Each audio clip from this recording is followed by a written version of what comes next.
I am pro-life. I do believe in the sanctity of human life. I do believe that the death penalty should be reserved for only the worst of the worst cases. I believe in the protection of innocent human life more than anything. There are clearly cases in which capital punishment is an appropriate sanction. I would never make many of the arguments that were listed in the speeches in favor of this bill in defense of capital punishment.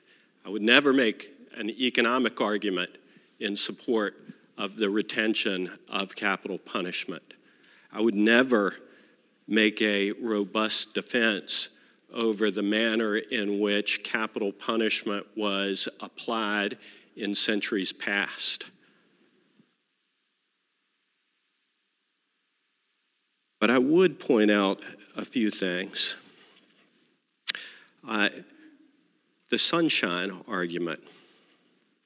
I find that a clever turn, and I salute my colleague from Eastern Fairfax for the manner in which that's been cast. But in fact, the sunshine argument is an argument which is made by many in an insincere fashion, because the sunshine laws have indeed been changed by opponents of capital punishment for the specific purpose of using that sunshine in order to target companies, drug companies, and others who unknowingly, in many cases, have provided the drugs for use in the application of capital punishment. And it is not something that is making fair application of capital punishment possible in those rare instances in which it is deemed appropriate. I think that the senator from Eastern Fairfax makes an important point when he points out that very seldom is capital punishment even requested now. And even less seldom is it given by juries. And that is not because there are not cases in which capital punishment is appropriate, but it is because of the discernment of prosecutors and law enforcement officers and members of juries in connection with how they believe that capital punishment should be applied. And they believe, as most of us do, that it should rarely, if ever, be applied. And indeed, that is the case. It's been argued that I don't think it's possible to have a fair trial in a capital case. Well, there are a lot of people who don't like the death penalty, would like to see it repealed, but that doesn't disqualify one from service on a capital jury. The question is, if the law and the evidence supports the application of a capital sentence, would you be able to do it? And if the answer to that is yes, notwithstanding your personal beliefs, then you can serve on that jury. And you know what? If I'm a defense lawyer, I'd want somebody on that jury who would say, I'm opposed personally to capital punishment. But in the appropriate circumstance, I could vote for it. I would want that person on that jury. You know, we had a governor not too long ago, Governor Tim Kaine, who has been very outspoken in his personal belief that the death penalty is wrong. But when he was running for governor, he said, notwithstanding that personal belief, I could apply it in the appropriate circumstance. And indeed, when governor, he did allow death sentences to be carried out. It is one of the most agonizing decisions, I'm sure, that Senator then Governor Kaine ever had to make. And those decisions are no less easy for people who serve on jury, whether they are supporters of capital punishment as a concept in those rare cases or not. I believe that capital sanctions can be fairly applied in Virginia today.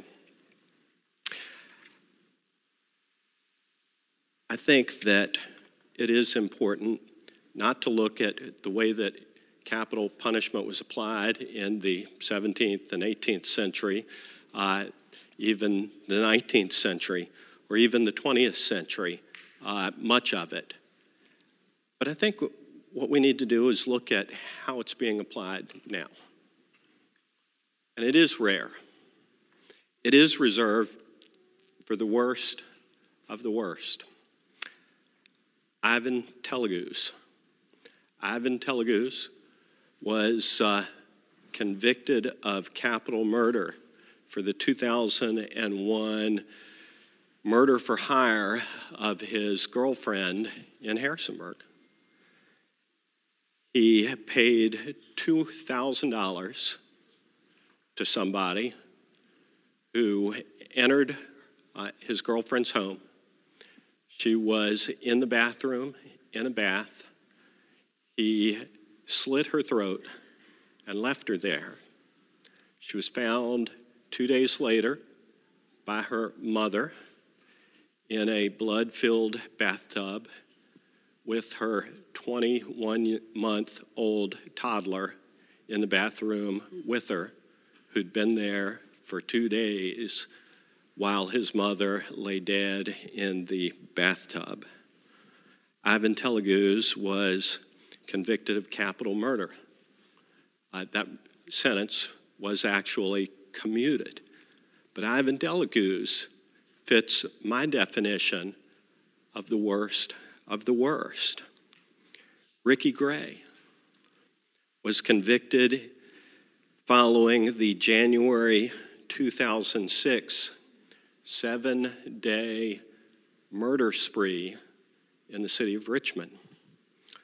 Over that 7-day period, Mr. Gray and one of his friends murdered 7 people over a 7-day period, the last of which was a home entry into the home in Richmond of the Harvey family. They took this family of 4 into the basement. They bound them, they tortured them, and they savagely murdered all 4 members of the family, including the 4-year-old and the 9-year-old daughters of the Harvey family. These are savage crimes. These are the worst of the worst. These are not crimes that are picked by prosecutors across Virginia on a daily basis to prosecute as capital crimes. I believe in the rare application of capital punishment. I do not believe that this bill is an appropriate response to misapplications of capital punishment of decades and centuries past. I think that the senator from Eastern Fairfax is entirely right, that the attitudes, the beliefs of our community, of our Commonwealth, of the people across Virginia have dramatically changed. I believe in our American system of justice. I believe that we are better now than we've ever been.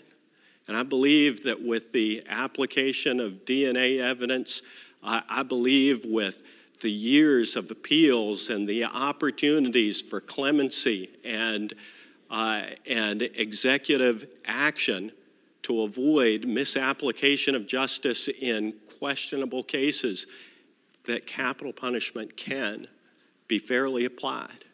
And I believe that it is improvident, I believe it is wrong to repeal capital punishment for the stated reasons.